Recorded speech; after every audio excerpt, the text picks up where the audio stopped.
So it's a payment system at the heart. It's free payments. Who doesn't like that?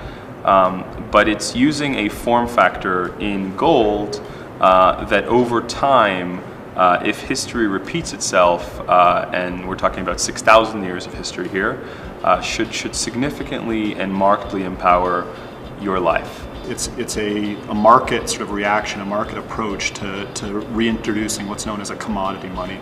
You know, most systems of money are basically a form of debt. It's an IOU to your bank, to the central bank. Using technology, you know, given the infrastructure built out of the internet and computing and mobile phones, we're now able to allow people to make exchanges and economic activity using a decentralized commodity rather than just forms of debt in local economies.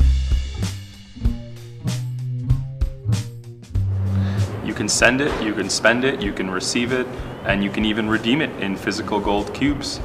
So it's essentially a platform that lets you use gold in ways that haven't been possible for the last 40 or 50 years, since gold used to back all money. But we're looking to reintroduce, you know, on this massive internet structure that exists, this interconnected world of people, gold as a form factor for payments and for savings.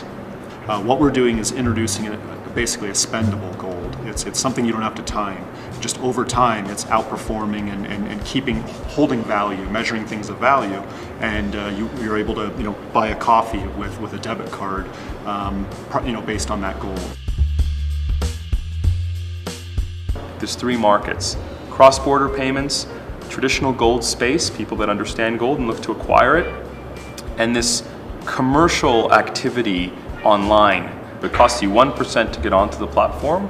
You pay a 1% fee to buy the gold, and it costs you 1% to get off the platform, to redeem the gold back into physical form or another form of payment, such as your bank account.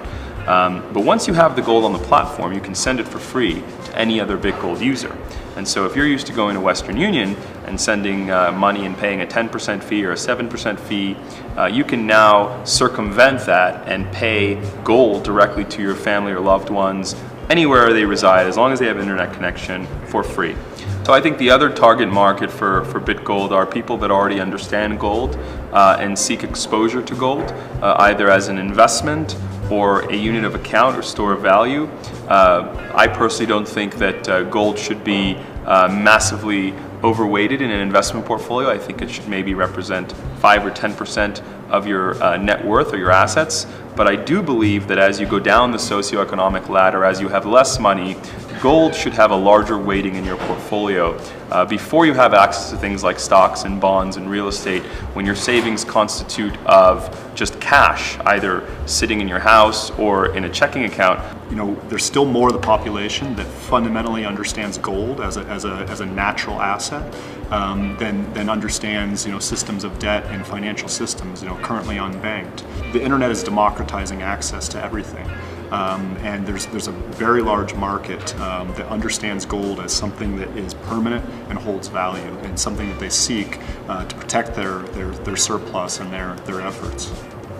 The other market I think is really interesting for BitGold is if you're already online and engaging in commerce, whether you're a freelancer, whether you work on Elance or Odesk, and you're used to using something like PayPal, BitGold's an interesting alternative because it allows you to send an invoice for your labor to someone else, anyone else in the world. That person can then pay that invoice with traditional payment systems such as a credit card, a Visa, a MasterCard, a wire transfer, but then you receive gold. You receive gold grams, kilograms, or tons, depending on how successful you are. That gold can be vaulted at a location outside of your jurisdiction. So you can be living in Argentina and parting with your services and earning gold that sits in London. And why that's so important is it helps you achieve upward mobility, and you're no longer exposed to those localized issues that are exogenous to your personal journey to succeed. What we're looking to do is equalize the playing field. But what I think is really profound about BitGold is that once you acquire that gold on the platform, you only begin your journey with gold. You start to use the gold.